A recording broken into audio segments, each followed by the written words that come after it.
Hello students, आज मैं आप लोगों को क्लास 9th का केमिस्ट्री पढ़ाऊंगा क्योंकि बच्चों का बहुत दिनों से डिमांड था कि सर क्लास 9th का भी पढ़ाइए और बार बार कमेंट आ रहा था कि सर 9th का भी स्टार्ट कर दीजिए। तो मैं बोला भी था कि मैं 9th का भी केमिस्ट्री पढ़ाऊंगा, तो आज शुरू करने जा रहा हूं।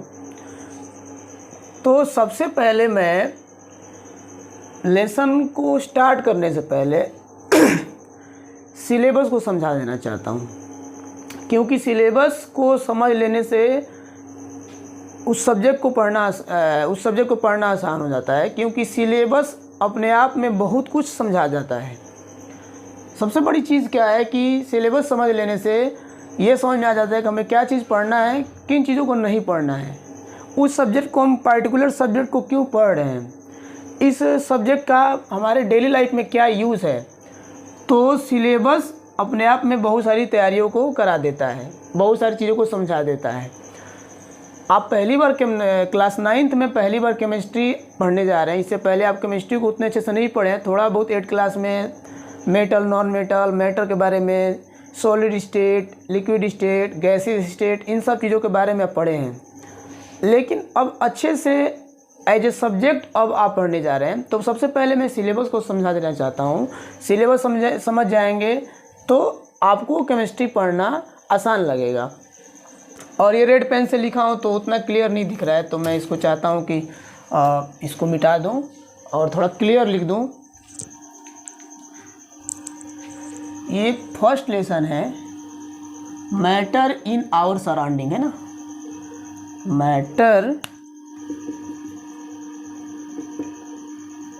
मैटर इन आवर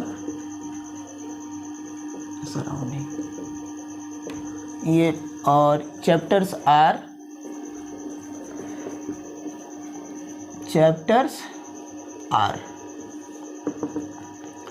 तो मैं एक एक करके ये आपके class 9th subject chemistry explanation of syllabus और एनसीईआरटी बेस्ड है पूरा कोर्स आपका। मैं भी एनसीईआरटी के अकॉर्डिंग ही पढ़ाऊँगा, क्योंकि एनसीईआरटी ही फाइनली आपको पढ़ना ही है, समझना ही है। एनसीईआरटी से ही क्वेश्चन पेपर बनता है, एनसीईआरटी से ही कॉम्पिटिटिव एग्ज़ाम भी आजकल हो रहे हैं। तो एनसीईआरटी को ही फोकस करके हम पढ़ना है। आपके क्लास 9th में फोर लेसन है केमिस्ट्री के। साइंस की सिंगल बुक में 4 लेसन है, जिसमें matter in our surrounding first lesson है, सेकेंड है is matter around us pure. तो ये जो 2 लेसन है ये मैटर से रिलेटेड है। ये किससे रिलेटेड है? मैटर से।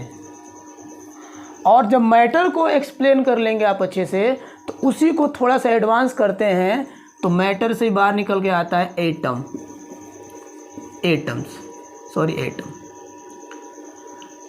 तो मैं पहले मैटर को 2 लेसन में पढ़ेंगे और उसके बाद एटम के बारे में, मॉलिक्यूल के बारे में, इलेक्ट्रॉन, प्रोटॉन, सब चीज़ों के बारे में पढ़ेंगे। और क्लास 9th की जो केमिस्ट्री है वो बड़ी बड़ी बातें नहीं बताएगी आपको, बेसिक चीज़ें बिल्कुल। मतलब कि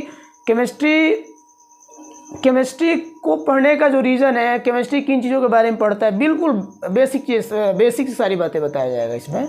बिल्कुल बेसिक है, और बेसिक ही जिसका अच्छा होगा वही एडवांस चीज़ें पढ़ पाता है। जिसको यही पता ना हो कि हम ये पार्टिकुलर सब्जेक्ट किस लिए पढ़ रहे हैं, तो शायद वो चीज़ों को समझ नहीं पाएगा।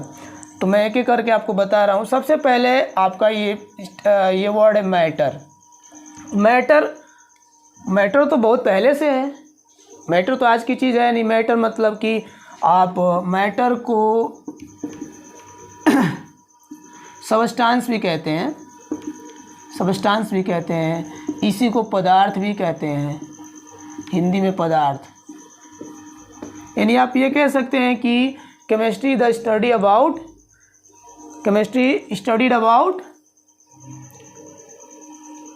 मैटर के बारे में हम केमिस्ट्री में पढ़ते हैं। मैटर मतलब पदार्थ तो आपको समझ में आ ही रहा होगा।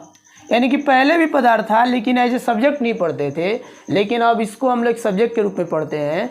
तो केमिस्ट्री सीधा रिलेटेड किससे है? मैटर से, सबस्टांस से या पदार्थ से। और इसका एंशिएंट कॉन्सेप्ट भी है, जिसको मैं एक एक करके पहले लेसन में बताऊंगा। एंशिएंट कॉन्सेप्ट के बाद थोड़ा सा आगे बढ़ेंगे तो मॉडर्न कॉन्सेप्ट आएगा। मॉडर्न कॉन्सेप्ट ही आज पढ़ते हैं हम लोग। जितने भी रिसर्च हो रहे हैं, जितने भी डेवलपमेंट हो रहे केमिस्ट्री में, वो मॉडर्न कॉन्सेप्ट के अकॉर्डिंग है। लेकिन स्टार्टिंग तो ओल्ड कॉन्सेप्ट से ही होगा। तो पहले लेसन में मैटर इन आवर सराउंडिंग का मतलब ये हुआ कि हम अपने चारों तरफ के मैटर को पहले समझे तो कि मैटर है क्या। उसके बाद जब इस बात को समझ जाएंगे तो केमिस्ट्री सारे मैटर को नहीं पढ़ता है, इस बात पे भी ध्यान देना है।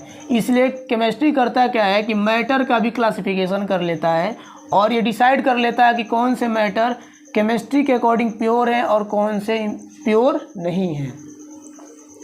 उसके बाद जब ये चीज़ें पढ़ लेंगे, आप समझ लेंगे मैटर का basic concept, physical property, chemical property, उसके बाद अनेक प्रकार के physical method, chemical method, separation, दुनिया भर की चीज़ें एक एक करके आपको दोनों लेसन में पढ़ना है। फिजिकल क्लासिफिकेशन आप इसमें पढ़ते हैं, केमिकल क्लासिफिकेशन आप इसमें पढ़ते हैं। तो मैं धीरे धीरे एक एक चीज़ पढ़ाता रहूँगा आपको। उसके बाद जब थोड़ा सा आगे बढ़ते हैं हम लोग मैटर से आगे, तो क्लासिफिकेशन शुरू हो जाता है। यहाँ दोनों में क्लासिफिकेशन होगा।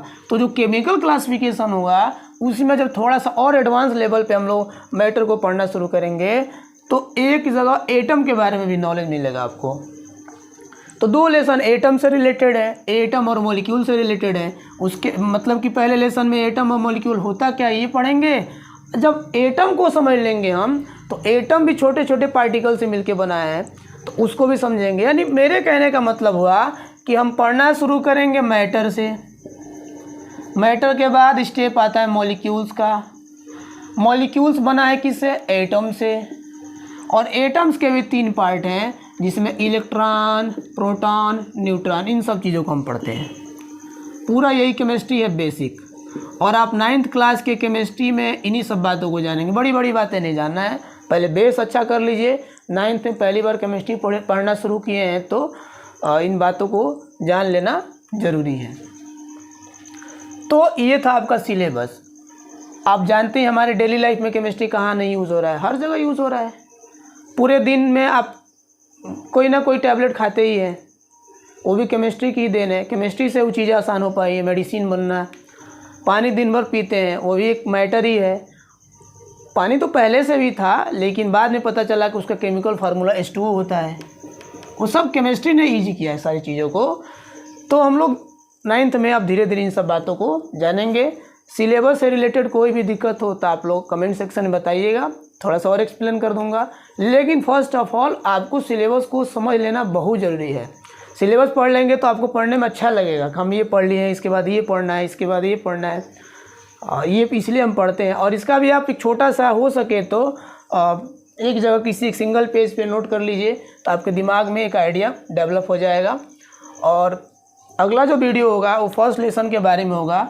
मैं धीरे धीरे ही पढ़ाऊँगा, चीज़ें समझ में आती रहेंगी। बहुत ज़्यादा लेसन भी नहीं है कि काफ़ी वक्त लगेगा पढ़ाने में, तो मैं तेज़ी से पढ़ाऊँ। मैं आराम से पढ़ाऊँगा और NCERT को फोकस करके पढ़ाऊँगा। तो आप लोग अगले वीडियो का इंतज़ार करिए और तब तक इसका नोट्स बना लीजिए। धन्यवाद।